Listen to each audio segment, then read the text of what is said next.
Documento 16. Os 7 Espíritos Mestres. Os 7 Espíritos Mestres do Paraíso são as personalidades primeiras do Espírito Infinito. No ato criativo cétuplo da autoduplicação, o Espírito Infinito esgotou as possibilidades matemáticas de combinação inerentes à existência real das 3 pessoas da deidade. Tivesse sido possível produzir um número maior de espíritos mestres e eles teriam sido criados. Mas há justamente 7 possibilidades de associações inerentes às 3 deidades, e apenas 7. E isso explica por que o universo funciona em 7 grandes divisões, e por que o número 7 é básico e fundamental na organização e na administração do universo. Os 7 Espíritos Mestres têm, assim, a sua origem à semelhança das 7 combinações seguintes, derivando delas as suas características individuais. 1. O Pai Universal. 2. O Filho Eterno. 3. O Espírito Infinito.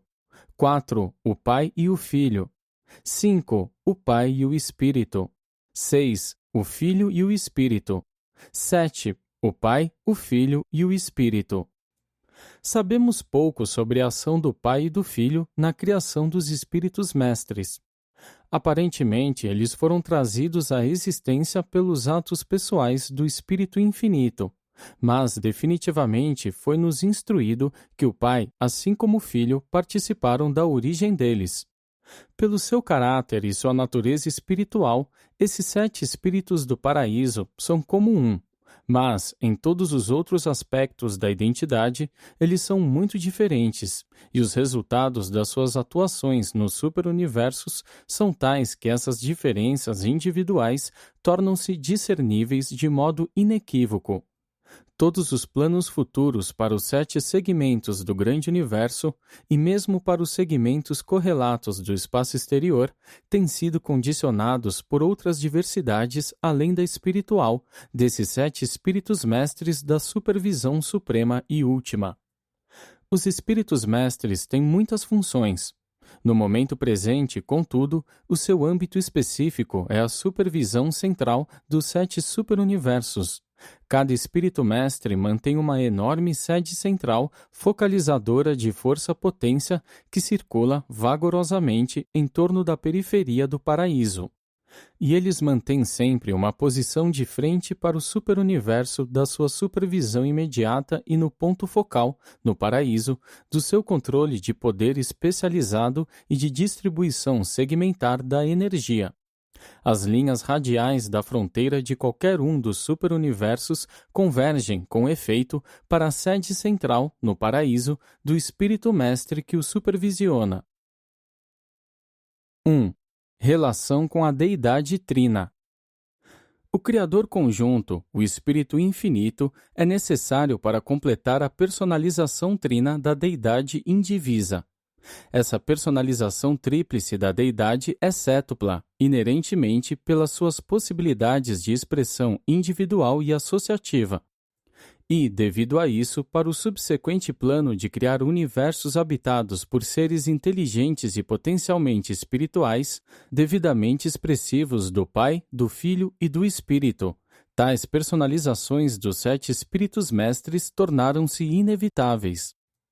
Já chegamos a referir-nos à personalização tríplice da deidade como sendo a inevitabilidade absoluta, e, ao mesmo tempo, encaramos o surgimento dos 7 Espíritos Mestres como sendo a inevitabilidade subabsoluta. Conquanto os 7 Espíritos Mestres não sejam a expressão total da deidade tríplice, eles são o retrato eterno da deidade cétupla, das funções ativas e associativas das 3 pessoas sempre existentes da deidade. Por intermédio desses 7 espíritos, neles e deles, o Pai Universal, o Filho Eterno ou o Espírito Infinito, ou qualquer associação dual deles, é capaz de funcionar como tal. Quando o Pai, o Filho e o Espírito atuam em conjunto, eles podem funcionar e funcionam por intermédio do Espírito Mestre número 7, mas não como trindade. Os Espíritos Mestres representam, cada um de per si, ou coletivamente, todas e quaisquer das funções possíveis da deidade, únicas e várias, mas não a coletiva, não aquelas da Trindade. O Espírito Mestre número 7 não funciona pessoalmente no que diz respeito à Trindade do Paraíso, e é por isso que ele pode funcionar de um modo pessoal para o Ser Supremo. Quando, porém, os 7 Espíritos Mestres deixam os seus postos individuais de poder pessoal e autoridade no superuniverso e congregam-se em torno do agente conjunto, na presença trina da Deidade do Paraíso, ali e naquele momento, eles representam coletivamente o poder funcional, a sabedoria e a autoridade da Deidade indivisa, a Trindade, perante os universos e nos universos em evolução. Tal união no paraíso da expressão cétupla da Deidade, de fato, abrange e literalmente compreende todos e cada um dos atributos e atitudes das 3 Deidades eternas, em supremacia e ultimidade. Para todos os propósitos e intentos práticos, os 7 Espíritos Mestres compreendem ali e naquele momento o domínio funcional do Supremo Último para o Universo Mestre e nele. Até onde podemos discernir, esses 7 espíritos estão associados à atividade divina das 3 pessoas eternas da Deidade. Não detectamos nenhuma evidência de associação direta com as presenças em funcionamento das 3 fases eternas do Absoluto. Quando associados, os Espíritos Mestres representam as Deidades do Paraíso naquilo que pode, grosso modo, ser concebido como o domínio finito da ação. Pode abranger muito daquilo que é último, mas não do absoluto. 2. A relação com o Espírito Infinito. Exatamente como o Filho Eterno e Original se revela por intermédio das pessoas dos Filhos Divinos, cujo número cresce constantemente, também o Espírito Divino e Infinito é revelado pelos canais dos 7 Espíritos Mestres e dos grupos dos Espíritos a eles associados. No centro dos centros, o Espírito Infinito é alcançável, mas nem todos aqueles que chegam ao paraíso são capazes de discernir imediatamente a sua personalidade e a sua presença em separado. Porém, todos aqueles que atingem o universo central podem imediatamente comungar e comungam com um dos 7 Espíritos Mestres, aquele que estiver presidindo ao superuniverso, do qual provém o peregrino do espaço recém-chegado. O Pai do Paraíso fala ao universo dos universos apenas por intermédio do seu Filho, se bem que ele e o Filho atuem conjuntamente apenas por intermédio do Espírito Infinito. Fora do paraíso e de Avona, o Espírito Infinito fala apenas pelas vozes dos 7 Espíritos Mestres. O Espírito Infinito exerce uma influência de presença pessoal dentro dos confins do sistema paraíso-Avona. Em outros lugares, a sua presença espiritual pessoal é exercida por intermédio de um dos 7 Espíritos Mestres. Portanto, a presença espiritual no superuniverso da terceira fonte centro, em qualquer mundo ou em qualquer indivíduo, é condicionada pela natureza única supervisora do Espírito Mestre daquele segmento da criação. E, inversamente, as linhas combinadas de força e informação espiritual passam para dentro, rumo à terceira pessoa da Deidade, por intermédio dos 7 Espíritos Mestres. Os 7 Espíritos Mestres são coletivamente dotados com os atributos supremo-últimos da terceira fonte centro. Ainda que cada um compartilhe individualmente desse dom, apenas coletivamente eles dispõem dos atributos de onipotência, de onisciência e de onipresença. Assim, nenhum deles pode funcionar universalmente como indivíduo, e no exercício desses poderes de supremacia e ultimidade, cada um deles fica pessoalmente limitado ao superuniverso da sua supervisão direta. De tudo que vos foi dito a respeito da divindade e da personalidade do agente conjunto, aplica-se igual e completamente aos 7 Espíritos Mestres, que tão efetivamente distribuem o Espírito Infinito aos 7 segmentos do grande universo, de acordo com os seus dons divinos e segundo a maneira das suas naturezas diferentes e individualmente únicas. Seria apropriado, portanto, usar para o grupo conjunto de todos os 7 todo e qualquer um dos nomes que se dá ao Espírito Infinito, Coletivamente, eles são um com o Criador conjunto em todos os níveis subabsolutos. 3. A identidade e a diversidade dos Espíritos Mestres. Os 7 Espíritos Mestres são seres indescritíveis, mas são distinta e definitivamente pessoais. Eles têm nomes, mas escolhemos apresentá-los por números. Enquanto personalizações primeiras do Espírito Infinito, eles são semelhantes, mas, como expressões primárias das 7 combinações possíveis da Deidade Trina, eles são essencialmente diferentes pelas suas naturezas, e essa diversidade de natureza determina o diferencial na sua conduta no superuniverso. Esses 7 Espíritos Mestres podem ser descritos como se segue. O Espírito Mestre número 1. De uma maneira especial, este espírito é a representação direta do Pai do Paraíso. Ele é uma manifestação peculiar e eficaz do poder, do amor e da sabedoria do Pai Universal.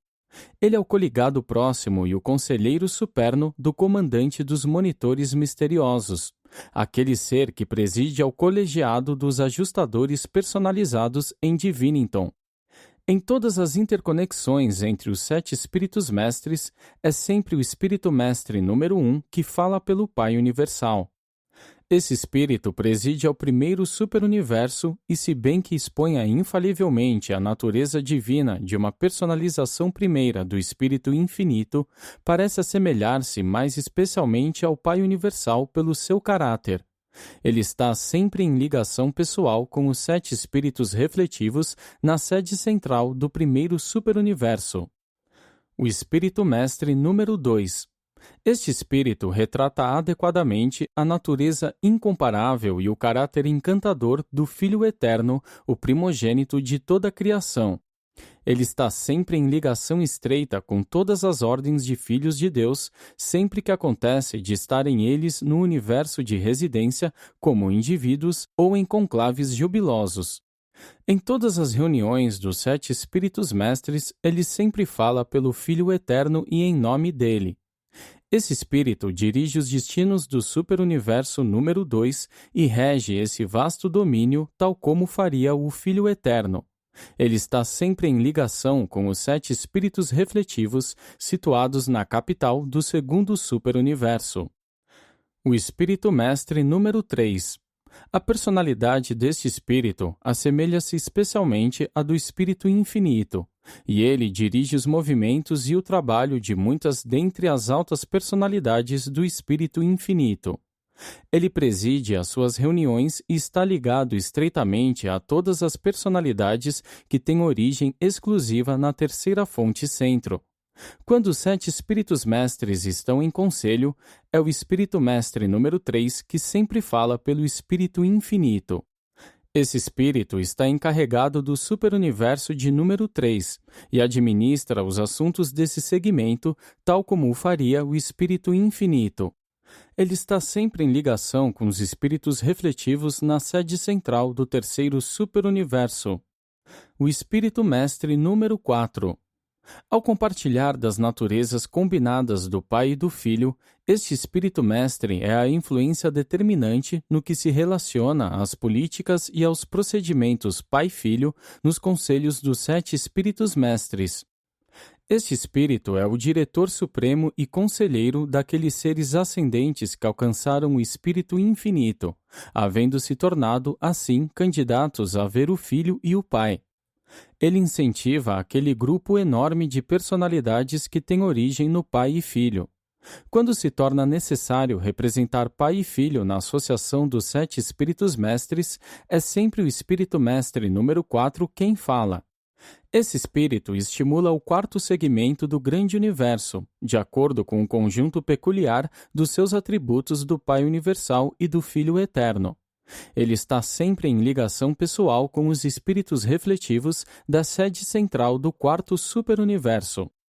O Espírito Mestre número 5.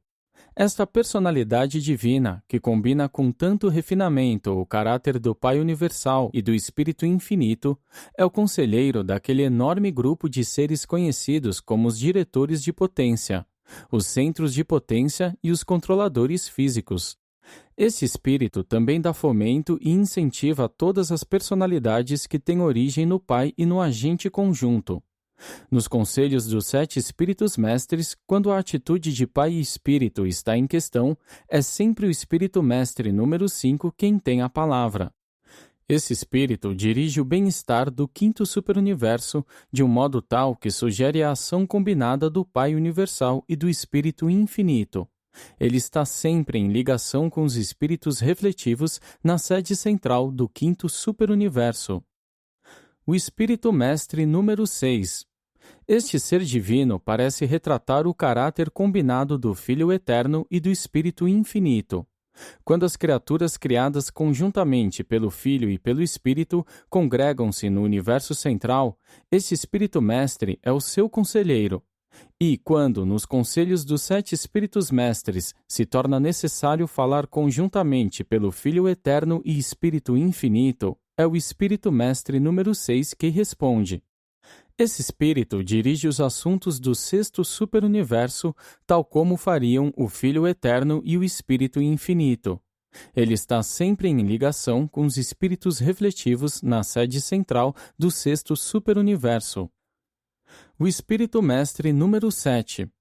O espírito que preside ao sétimo superuniverso é um retrato único, sem igual, do Pai Universal, do Filho Eterno e do Espírito Infinito. O sétimo espírito, o conselheiro que incentiva e ampara todos os seres de origem trina, é também o assessor e diretor de todos os peregrinos ascendentes de Avona. Esses seres inferiores que alcançaram as cortes da glória, mediante o ministério combinado do Pai, do Filho e do Espírito. O sétimo Espírito Mestre não é organicamente representante da Trindade do Paraíso, mas é fato conhecido que a sua natureza pessoal e espiritual seja o retrato do agente conjunto nas mesmas proporções das 3 pessoas infinitas, cuja união de deidade é a Trindade do Paraíso, e cuja função, como tal, é a fonte da natureza pessoal e espiritual de Deus, o Supremo. Por isso, o sétimo Espírito Mestre revela uma relação pessoal e orgânica com a pessoa espiritual do Supremo em evolução. Portanto, nos conselhos dos Espíritos Mestres no alto, quando se torna necessário votar em nome da atitude pessoal combinada de Pai, Filho e Espírito, ou descrever a atitude espiritual do Ser Supremo, é o Espírito Mestre número 7 quem atua. Assim, ele torna-se inerentemente aquele que preside ao conselho, no paraíso, dos 7 Espíritos Mestres. Nenhum dos 7 Espíritos Mestres é organicamente representativo da Trindade do Paraíso. Mas, quando eles se unem como uma deidade sétupla, essa união, no sentido da deidade, não no sentido pessoal, equivale a um nível funcional comparável às funções da Trindade. Nesse sentido, o espírito sétuplo, funcionalmente, é comparável à Trindade do Paraíso. É também nesse sentido que o Espírito Mestre número 7, algumas vezes, fala em confirmação das atitudes da Trindade, ou antes, atua como porta-voz da atitude de união dos 7 Espíritos, no que diz respeito à atitude da união tríplice da Deidade, ou seja, a atitude da Trindade do Paraíso. As funções múltiplas do sétimo Espírito Mestre variam assim desde um retrato combinado das naturezas pessoais do Pai, do Filho e do Espírito, passando pela representação da atitude pessoal de Deus, o Supremo, até uma exposição da atitude de deidade da Trindade do Paraíso. E, sob alguns aspectos, esse espírito que preside, semelhantemente, exprime as atitudes do último e do Supremo Último. É o Espírito Mestre número 7 quem promove, pessoalmente, por meio das suas múltiplas capacitações, o progresso dos candidatos à ascensão dos mundos do tempo nas suas tentativas de alcançar a compreensão da deidade indivisa da supremacia. Tal compreensão envolve o entendimento da soberania existencial da Trindade da Supremacia, coordenada, assim, com o conceito da soberania experiencial crescente do Ser Supremo, para constituir o entendimento que a criatura tem da unidade da supremacia. A compreensão desses 3 fatores da parte da criatura equivale à compreensão que se tem, em Avona, da realidade da Trindade. além de dotar os peregrinos do tempo com a capacidade final de penetrar a Trindade, de descobrir as três pessoas infinitas da Deidade. A incapacidade que os peregrinos de Avona têm de encontrar plenamente a Deus, o Supremo, é compensada pelo sétimo Espírito Mestre, cuja natureza trina é de um modo peculiar reveladora da pessoa espiritual do Supremo. Durante a presente idade do universo, de não contabilidade da pessoa do Supremo, o Espírito Mestre número 7 funciona no lugar do Deus das criaturas ascendentes para as questões de relacionamentos pessoais. Ele é o elevado ser espiritual a quem todos os ascendentes estão certos de reconhecer e, de um certo modo, compreender quando alcançarem os centros da glória.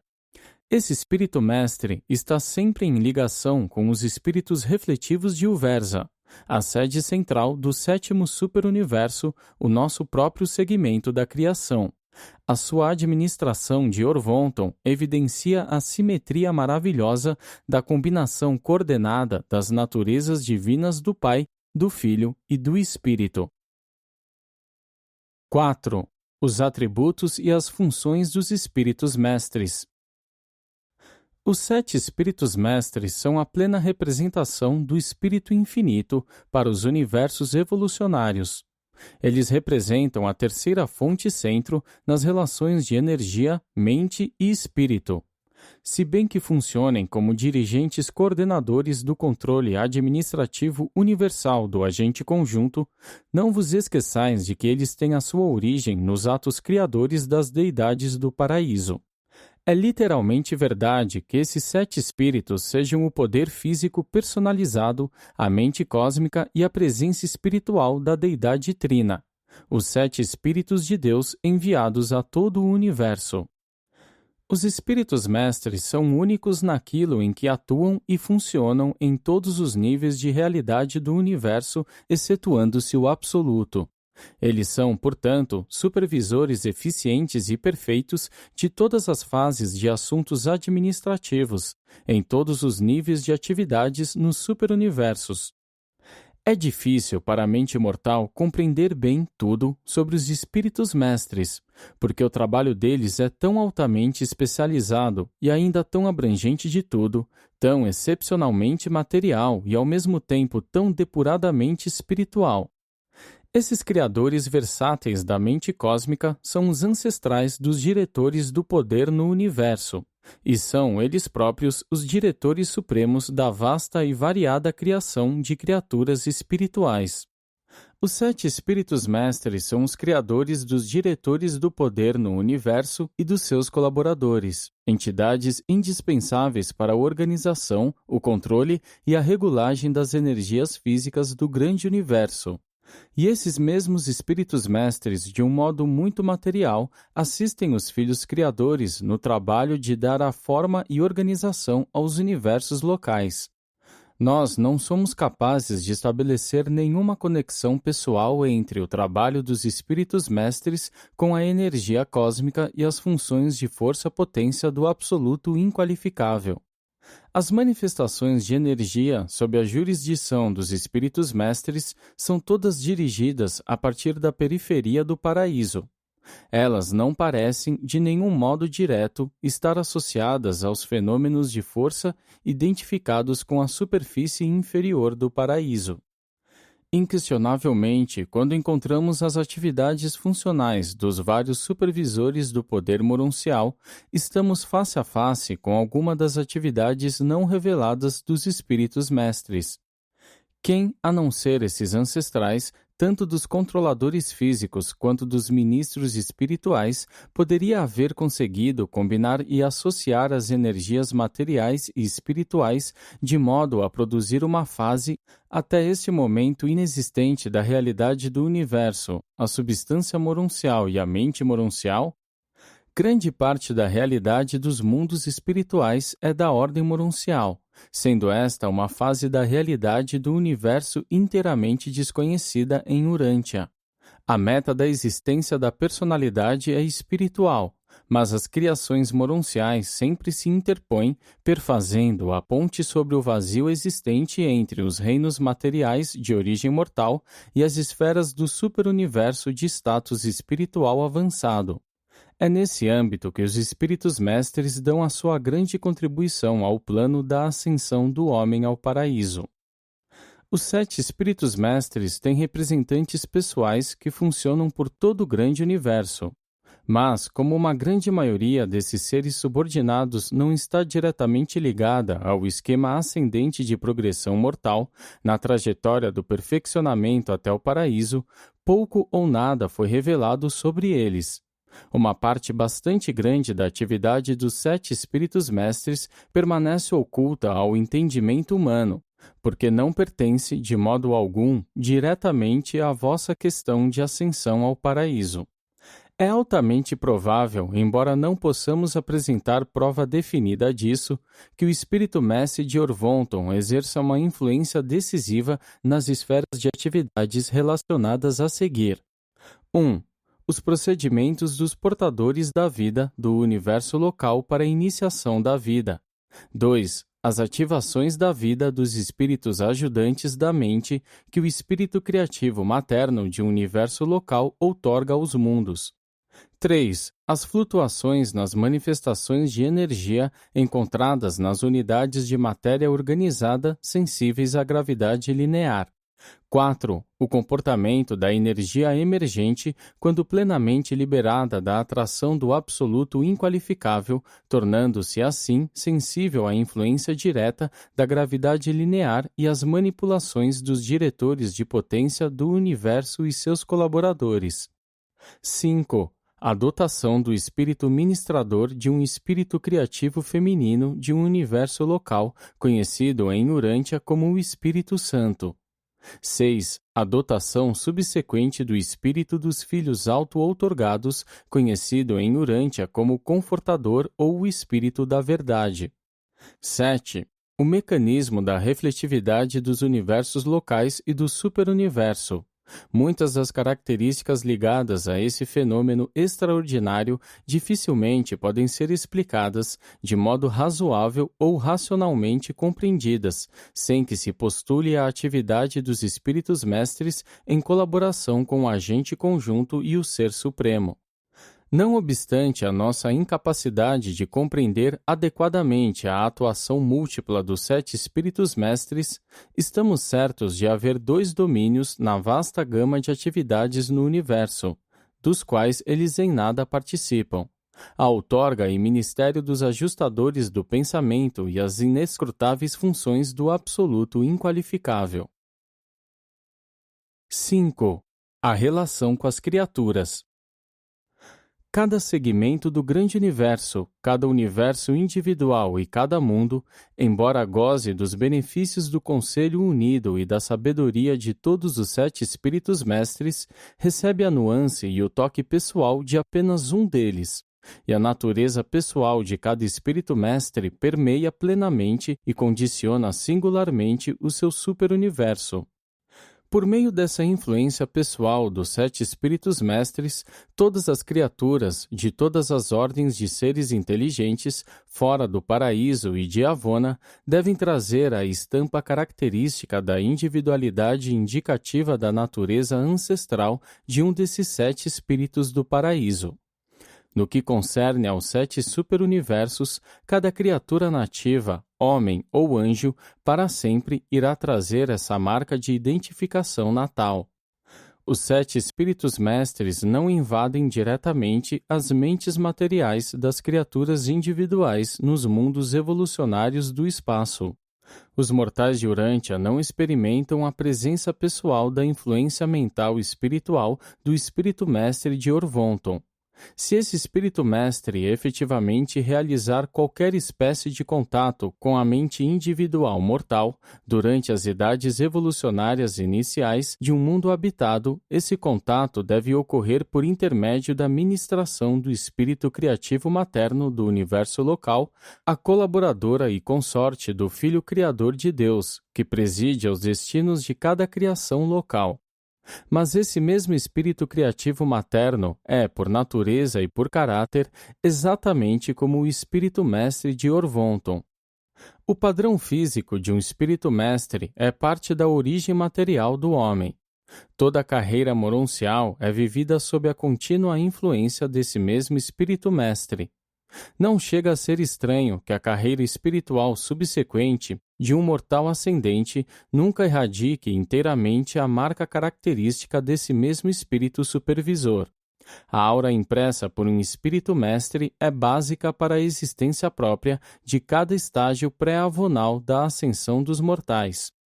As tendências que distinguem a personalidade, exibidas na experiência de vida dos mortais evolucionários, as quais são características de cada superuniverso e exprimem diretamente a natureza do espírito mestre dominante, nunca são totalmente apagadas, nem mesmo após tais seres ascendentes sujeitarem-se aos longos estudos, aperfeiçoamentos e disciplinas unificadoras encontradas no bilhão de esferas educacionais de Avona. Mesmo a cultura intensa subsequente do paraíso não é suficiente para erradicar as marcas da origem superuniversal. Por toda a eternidade, um mortal ascendente trará as características indicativas do espírito que preside ao seu superuniverso de nascimento.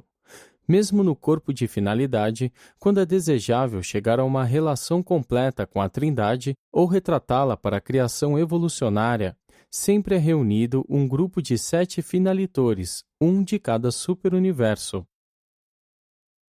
6. A mente cósmica. Os espíritos mestres são a fonte cétupla da mente cósmica, o potencial intelectual do grande universo. Essa mente cósmica é uma manifestação subabsoluta da mente da terceira fonte centro e, de certo modo, está relacionada funcionalmente à mente do Ser Supremo em evolução. No mundo como Urântia, nós não encontramos a influência direta dos 7 espíritos mestres nos assuntos das raças humanas. Vós viveis sob a influência imediata do espírito criativo de Nébadon. No entanto, esses mesmos espíritos mestres dominam as reações básicas de todas as mentes das criaturas, porque eles são as fontes reais dos potenciais intelectuais e espirituais que se especializaram nos universos locais para funcionar na vida daqueles indivíduos que habitam os mundos evolucionários do tempo e do espaço. O fato da existência da mente cósmica explica a afinidade entre vários tipos de mentes humanas e supra-humanas. Não apenas os espíritos afins atraem-se entre si, mas as mentes semelhantes também são muito fraternais e inclinadas à cooperação umas com as outras. As mentes humanas, algumas vezes, são observadas funcionando em canais de similaridade surpreendente em uma sintonia inexplicável. Existe em todas as associações de personalidades da mente cósmica uma qualidade que poderia ser denominada de resposta à realidade. É essa dotação cósmica universal das criaturas dotadas de vontade que as salva de se tornarem vítimas passivas das suposições a priori implícitas da ciência, da filosofia e da religião. Essa sensibilidade à realidade da mente cósmica responde a certas fases da realidade, exatamente como a matéria-energia responde à gravidade. Seria mais correto dizer que essas realidades supramateriais respondem desse modo à mente do cosmo. A mente cósmica infalivelmente responde, reconhece a resposta, em 3 níveis de realidade do universo. Essas respostas são autoevidentes para as mentes de raciocínio claro e pensamento profundo. Esses níveis de realidade são: 1. A causação, o domínio da realidade dos sentidos físicos, o âmbito científico da uniformidade lógica, a diferenciação do factual e do não factual, as conclusões refletivas baseadas na resposta cósmica. Esta é a forma matemática da discriminação cósmica. 2. O dever, o domínio da realidade da moral no âmbito filosófico, a arena da razão, o reconhecimento do bem e do mal relativos. Esta é a forma judicial da discriminação cósmica. 3. A adoração, o domínio espiritual da realidade da experiência religiosa, a realização pessoal da fraternidade divina, o reconhecimento dos valores espirituais, a certeza da sobrevivência eterna, a ascensão desde o status de servos de Deus até o júbilo e a liberdade do status de filhos de Deus. Este é o discernimento interior mais elevado da mente cósmica, a forma de reverência e adoração da discriminação cósmica. Esses discernimentos científicos, morais e espirituais, essas respostas cósmicas são inatas à mente cósmica que dota todas as criaturas volitivas. A experiência de viver nunca falha em desenvolver essas três intuições cósmicas. Elas constituem a base da autoconsciência no pensamento reflexivo.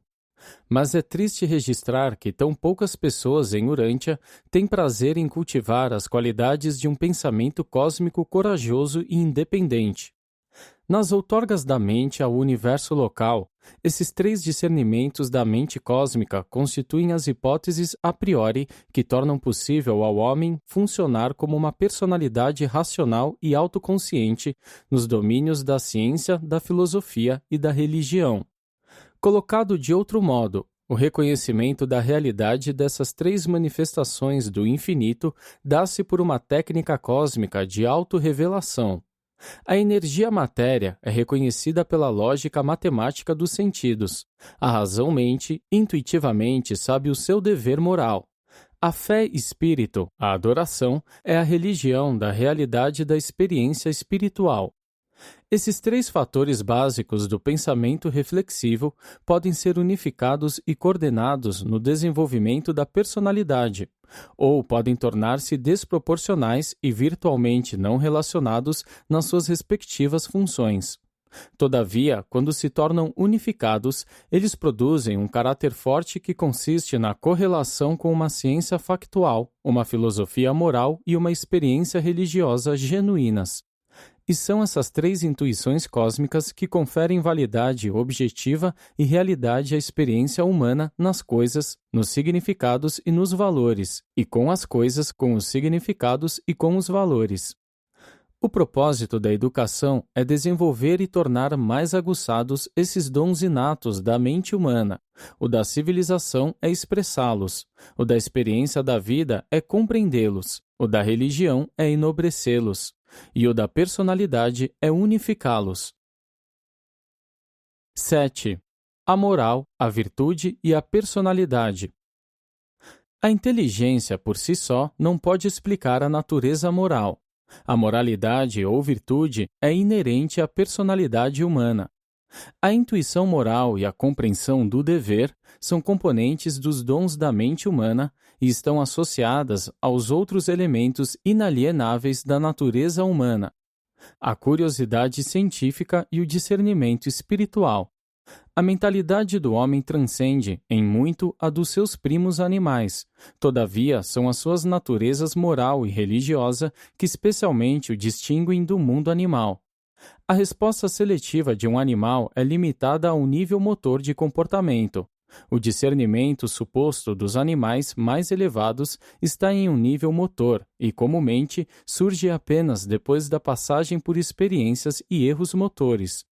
O homem é capaz de exercer o discernimento científico, moral e espiritual antes de qualquer exploração ou experimentação. Apenas uma personalidade pode saber o que está fazendo antes de fazê-lo. Apenas as personalidades possuem o discernimento antes da experiência. Uma personalidade pode observar antes de efetuar um salto e, portanto, pode aprender tanto olhando quanto saltando. O animal não pessoal, em geral, aprende apenas saltando. Como resultado da experiência, um animal torna-se capaz de examinar os modos diferentes de atingir um objetivo e de selecionar um enfoque baseado na experiência acumulada. Mas uma personalidade pode também examinar o objetivo em si mesmo e julgar se vale a pena avaliar o seu valor. Apenas a inteligência pode discernir quanto aos melhores meios de atingir fins indiscriminados. Mas um ser moral possui um discernimento interior que o capacita a discriminar entre os fins, assim como entre os meios. E um ser moral, ao optar pela virtude, está sendo não menos inteligente. Ele sabe o que está fazendo, por que o está fazendo, para onde está indo e como irá chegar lá. Quando o homem deixa de discernir os fins das suas lutas mortais, ele se vê atuando apenas no nível animal da existência.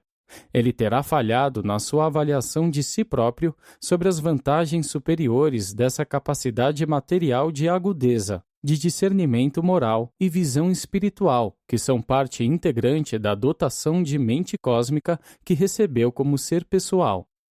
A virtude é retidão, conformidade com o cosmo. Dar nomes às virtudes não é defini-las. Vivê-las, no entanto, é conhecê-las.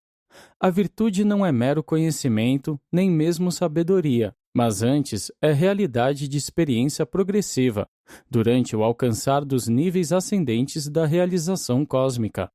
No dia a dia da vida do homem mortal, a virtude é realizada pela preferência consistente do bem ao mal, e tal capacidade de escolha é a evidência da posse de uma natureza moral. A escolha feita pelo homem entre o bem e o mal é influenciada não apenas pela acuidade da sua natureza moral, mas também por forças tais como a ignorância, imaturidade e ilusão. Um certo senso de proporção também está envolvido no exercício da virtude, porque o mal pode ser perpetrado quando o menor é preferido ao maior, em consequência de distorção ou engano. A arte de estimar relativamente ou de medida comparativa entra na prática das virtudes do âmbito moral. A natureza moral do homem seria impotente sem a arte da medida, da discriminação incorporada à sua capacidade de escrutinar os significados. Do mesmo modo, a escolha moral seria mera futilidade sem aquela clarividência cósmica que produz a consciência dos valores espirituais. Do ponto de vista da inteligência, o homem ascende ao nível de ente moral por ser dotado de personalidade. A moralidade nunca pode ser promovida pela lei nem pela força. É uma questão da personalidade e do livre-arbítrio, e deve ser disseminada pelo contágio a partir do contato das pessoas moralmente atraentes com aquelas que são menos responsáveis moralmente, mas que, em alguma medida, também estão desejosas de cumprir a vontade do Pai. Os atos morais são as atuações humanas caracterizadas pela mais elevada inteligência, dirigidas pela discriminação seletiva na escolha dos fins superiores e na seleção dos meios morais para atingir esses fins. Tal conduta é virtuosa. A suprema virtude, então, será escolher, de todo o coração, cumprir a vontade do Pai nos céus. 8. A personalidade em Urântia. O Pai Universal doa a personalidade a inúmeras ordens de seres, os quais atuam em diversos níveis da realidade no universo. Os seres humanos de Urântia são dotados com a personalidade do tipo mortal finito, funcionando no nível de filhos ascendentes de Deus. Embora dificilmente possamos conseguir definir personalidade, podemos tentar descrever a nossa compreensão dos fatores conhecidos que irão constituir o conjunto das energias materiais, mentais e espirituais, cuja interassociação constitui o mecanismo no qual e por meio do qual o Pai Universal leva a sua outorga da personalidade a funcionar. A personalidade é um dom único, de natureza original, cuja existência antecede a outorga do ajustador do pensamento e independente desta. No entanto, a presença do ajustador, sem dúvida, acentua a manifestação qualitativa da personalidade. Os ajustadores do pensamento são idênticos em natureza ao advirem do Pai, mas suas personalidades são diversificadas, originais e exclusivas. E, além disso, a manifestação da personalidade é especificada, condicionada e qualificada pela natureza e qualidades das energias de natureza material, mental e espiritual, associadas a ela, que constituem o veículo do organismo para a manifestação da personalidade. As personalidades podem ser semelhantes, mas nunca são iguais. Pessoas de um dado arquétipo, série, tipo ou ordem podem parecer-se umas às outras, e de fato se parecem, mas nunca são idênticas. A personalidade é aquele aspecto que nós conhecemos de um indivíduo e que nos capacita a identificar esse ser em qualquer tempo futuro, a despeito da natureza e da extensão das mudanças na sua forma, na sua mente ou no seu status espiritual. A personalidade é aquela parte em qualquer indivíduo que nos capacita a reconhecer e identificar com segurança aquela pessoa como sendo a que era por nós conhecida anteriormente. Não importa o quanto ela haja mudado por causa das modificações do veículo de expressão e manifestação da sua personalidade. A personalidade na criatura é caracterizada por dois fenômenos auto-manifestados e característicos de comportamento reativo dos seres mortais: a autoconsciência e, interassociado a esta, um relativo livre-arbítrio. A autoconsciência consiste no discernimento intelectual da realidade da personalidade e inclui a capacidade para reconhecer a realidade de outras personalidades. Indica uma capacidade individualizada para a experiência dentro das realidades cósmicas e, com elas, equivalendo à realização do status de identidade nos relacionamentos das personalidades no universo. A autoconsciência denota o reconhecimento da realidade da ministração da mente e a compreensão da independência relativa do livre-arbítrio criativo e determinativo. O livre-arbítrio relativo, que caracteriza a autoconsciência da personalidade humana, está envolvido: 1. Na decisão moral, a sabedoria mais elevada. 2. Na escolha espiritual, o discernimento da verdade. 3. No amor altruísta, o serviço fraterno.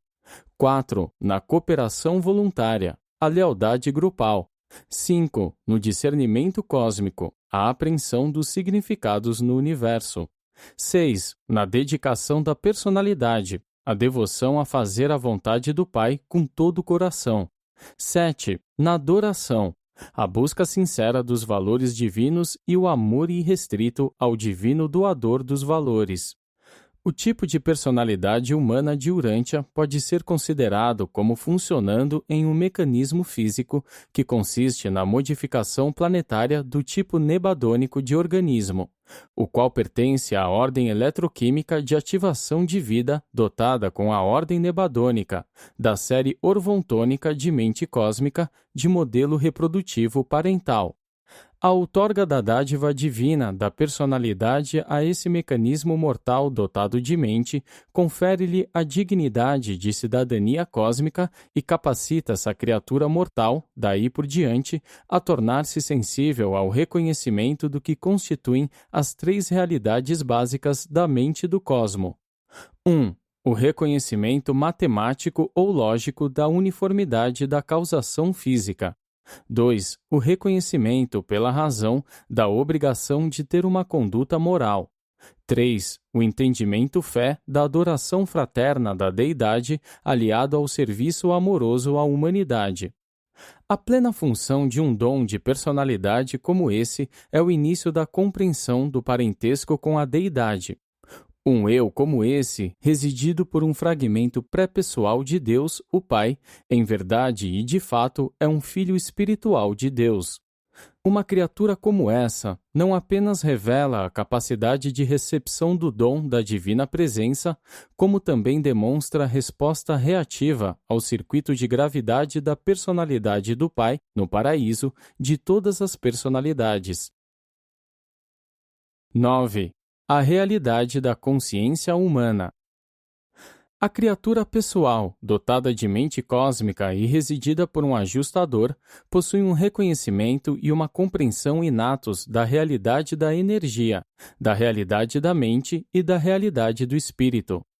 A criatura volitiva está, assim, equipada para discernir o fato da presença de Deus, a sua lei e o seu amor. À parte essas três prerrogativas inalienáveis da consciência humana, toda experiência humana é subjetiva na realidade, exceto a compreensão intuitiva da validade ligada à unificação dessas três respostas das realidades do universo em reconhecimento cósmico. O mortal que discerne a Deus é capaz de perceber o valor da unificação dessas três qualidades cósmicas para a evolução da alma que sobreviverá, E essa evolução é a façanha suprema do homem enquanto permanece no tabernáculo físico, o feito de que a mente moral colabora com o espírito divino residente nela para a dualização da alma imortal. Desde a sua incipiência mais inicial, a alma é real e traz em si as qualidades cósmicas da sobrevivência. Se o homem mortal não tiver o êxito de sobreviver à morte natural, os valores espirituais reais da sua experiência humana sobrevivem como parte da experiência do ajustador do pensamento, o qual continua.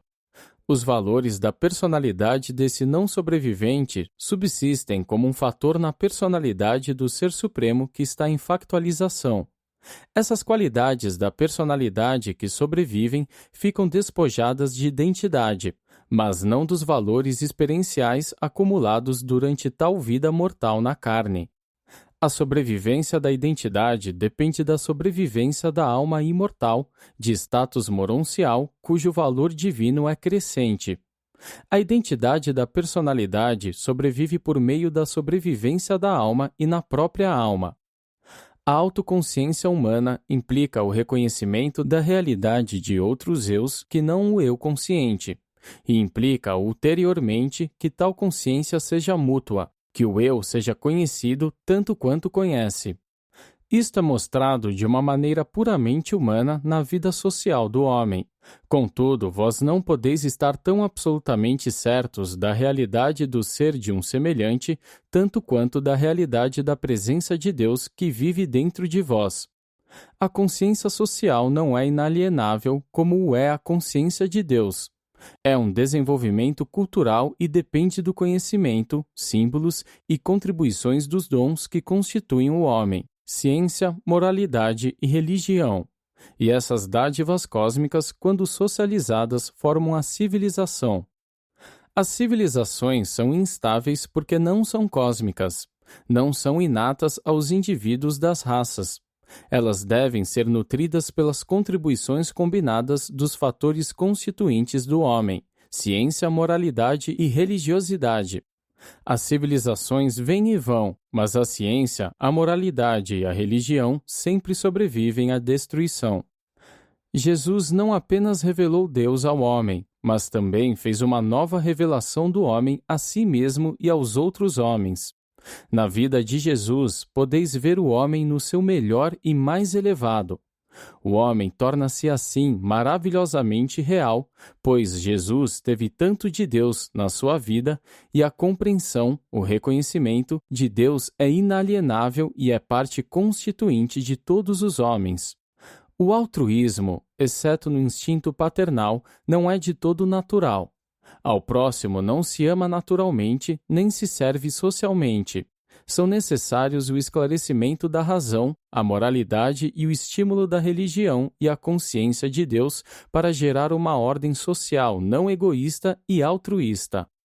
A própria consciência da personalidade no homem, a autoconsciência, depende também diretamente desse mesmo fato da inata consciência do outro, essa capacidade inata de reconhecer e de aprender a realidade de uma outra personalidade, desde a humana até a divina. A consciência social não egoísta deve ser, na sua base, uma consciência religiosa, isto é, se quiser ser objetiva. Se assim não for, será uma abstração filosófica puramente subjetiva e, consequentemente, desprovida de amor. Apenas um indivíduo consciente de Deus pode amar uma outra pessoa como ama a si próprio. A consciência de si, em essência, é uma consciência comum a todos. Deus e o homem, o Pai e o Filho, o Criador e a criatura. Na autoconsciência humana, 4 compreensões da factualidade do universo se fazem inerentes e latentes. 1. A busca do conhecimento, a lógica da ciência. 2. A busca dos valores morais, o senso do dever. 3. A busca dos valores espirituais, a experiência religiosa. 4. A busca dos valores da personalidade, a capacidade de reconhecer a realidade de Deus como uma personalidade e a compreensão simultânea da nossa relação fraternal com as personalidades dos seres irmanados. Vós que vos tornais conscientes do homem como vosso irmão criatura, porque sois já conscientes de Deus como vosso Pai Criador. A paternidade é a relação a partir da qual nós induzimos o reconhecimento da irmandade. E a paternidade torna-se, ou pode tornar-se, uma realidade universal para todas as criaturas morais, porque o próprio Pai concedeu personalidade a todos esses seres e os conectou por meio da atração exercida pelo circuito universal da personalidade. Nós adoramos a Deus, primeiro porque Ele é, e então porque Ele é em nós, e finalmente porque nós somos e estamos nele. Como poderia ser estranho, então, que a mente cósmica fosse autoconscientemente sabedora da sua própria fonte, a mente infinita do Espírito infinito, e, ao mesmo tempo, consciente da realidade física dos múltiplos universos, da realidade espiritual do Filho Eterno e da realidade da personalidade do Pai Universal, auspiciado por um censor universal de Uversa?